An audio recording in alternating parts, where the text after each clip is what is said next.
Oi pessoal, meu nome é Natália Pineda, eu sou bióloga e educadora ambiental, trabalho atualmente com turismo pedagógico e fui convidada pelo professor Johnny de Ciências para conversar um pouco com vocês na Semana do Meio Ambiente sobre a relação do turismo com a conservação da natureza. Vamos começar falando um pouquinho sobre história. Toda a valorização da natureza se associou à origem das áreas protegidas, do turismo de apreciação da natureza e dos esportes de aventura. O primeiro parque nacional do mundo foi o Yellowstone, nos Estados Unidos, em 1872. Antes disso, foi criado o Parque Estadual do Yosemite, na Califórnia, em 1864, mas ele foi ampliado e transformado em Parque Nacional em 1890. No Brasil, as primeiras propostas de parques nacionais aconteceram em 1876, com uma ideia estreitamente ligada ao desenvolvimento turístico. Só que o primeiro parque nacional brasileiro, que é o Parque Nacional de Itatiaia, localizado entre o Rio de Janeiro e Minas Gerais, foi criado só em 1937, com o objetivo claro de proteger a natureza, mas também para visitação turística, lazer e pesquisa científica. Da criação das áreas naturais protegidas em diante, aumentaram os questionamentos relacionados ao estilo de vida urbano industrial. As áreas urbanas já tinham avançado demais, com espaços tumultuados e poluídos, com pessoas estressadas e carentes de liberdade. Junto com isso, as terras estavam sendo transformadas em pastagens, plantações, cidades, e os animais selvagens eles estavam desaparecendo. Como resultado disso, as pessoas passaram a valorizar mais a natureza. Era basicamente o ponto de equilíbrio que a civilização precisava, e por isso tinha que ser preservada, conhecida, usufruída, né?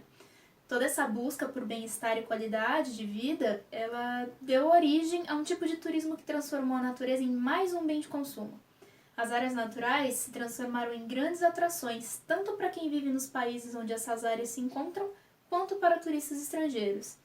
Depois da Segunda Guerra Mundial, surgiu o que a gente chama de turismo de massa, com um grande número de pessoas viajando e impulsionando a movimentação econômica. Além disso, as conquistas sociais como férias remuneradas, junto com o desenvolvimento dos meios de transporte e de comunicação, foram fundamentais para que esse fenômeno acontecesse.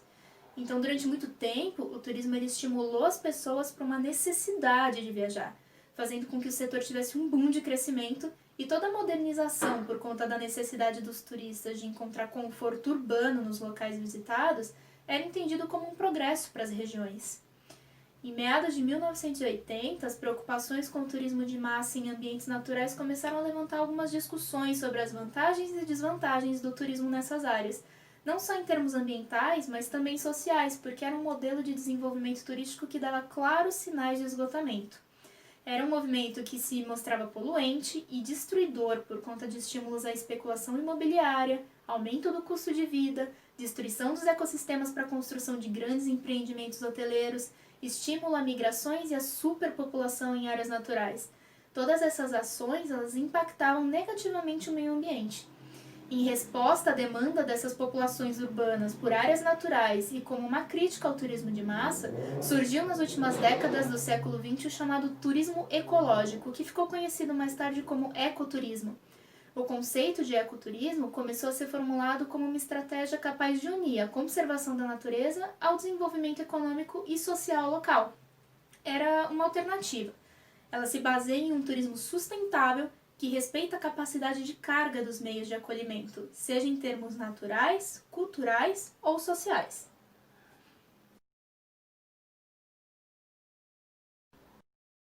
A conservação, ela precisa ser entendida do ponto de vista ambiental, social e econômico.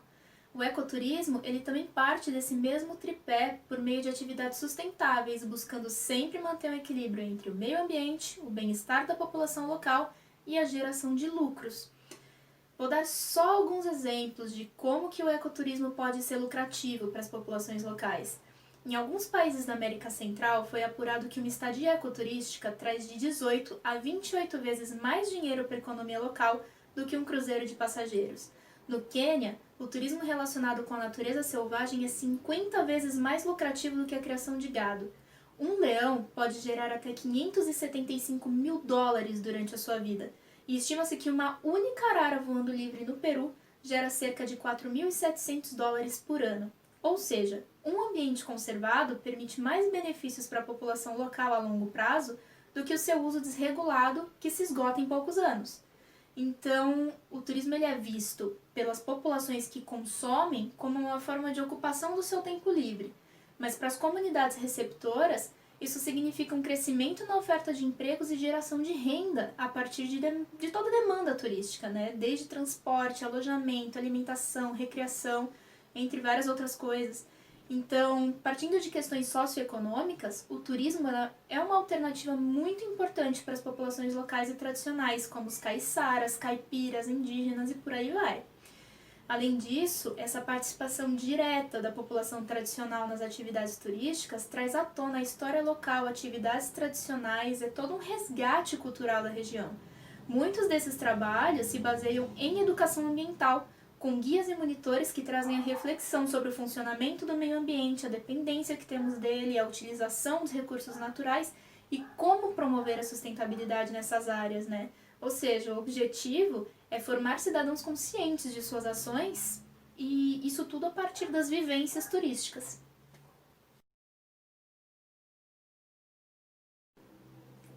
A consciência ambiental ela deve ser estimulada por meio de atividades educativas de interação. Isso acontece no ecoturismo por meio de educação ambiental e educação experiencial. Isso significa que as questões ambientais, políticas, econômicas, sociais e culturais da região são vivenciadas por meio de novas experiências para os visitantes, permitindo uma perspectiva ampliada do mundo. Em meio a um excesso de informações e de opiniões, o homem moderno ele não se permite lançar em novas experiências. Essa entrega precisa partir de receptividade, disponibilidade, abertura voluntária e real. Eu costumo dizer que o sujeito da experiência ele é exposto. Ele não se opõe, ele não se impõe e não se põe. E deixa o que acontece te transformar.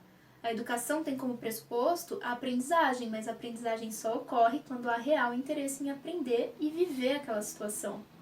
Eu gosto de entender a educação experiencial com base no envolvimento de fatores físicos, emocionais, sociais e intelectuais que ajudam a criar conexões entre teoria e prática, ampliar os relacionamentos consigo mesmo, com o outro, com o mundo, e quando digo mundo eu me refiro ao meio ambiente mesmo, à natureza.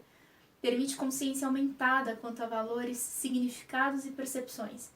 Enfim, a ideia é não apenas passar pela experiência, mas refletir sobre ela, para estabelecer consciência, responsabilidade e firmar uma noção de pertencimento.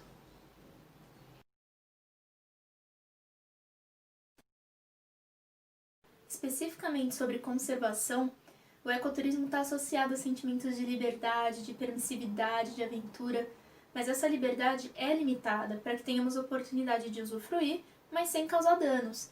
De fato, a atividade turística ela pode trazer benefícios, mas também pode trazer problemas quando não ocorre de forma sustentável. Pensando nisso, em 1994 foi criada uma ONG nos Estados Unidos chamada Leave No Trace, traduzido como Não Deixe Rastros, que partem de 7 princípios para minimizar os impactos das atividades humanas em ambientes naturais. O primeiro princípio é planeje e se prepare. Conheça as regras da área que você vai visitar, se informe sobre o clima e previsão do tempo, viaje em grupos pequenos, evite áreas populares durante feriados e férias e avalie o seu condicionamento físico e a sua experiência antes de se colocar em uma situação com turismo em ambientes naturais. 2. Caminhe e acampe sobre superfícies duráveis. Em trilhas estreitas, fundas, lamacentas, a tendência é caminhar pelas bordas, e isso alarga o charco e cria trilhas paralelas. E isso acaba degradando mais o ambiente. Então se mantenha sempre nas trilhas pré-determinadas e acampe em locais pré-estabelecidos. 3.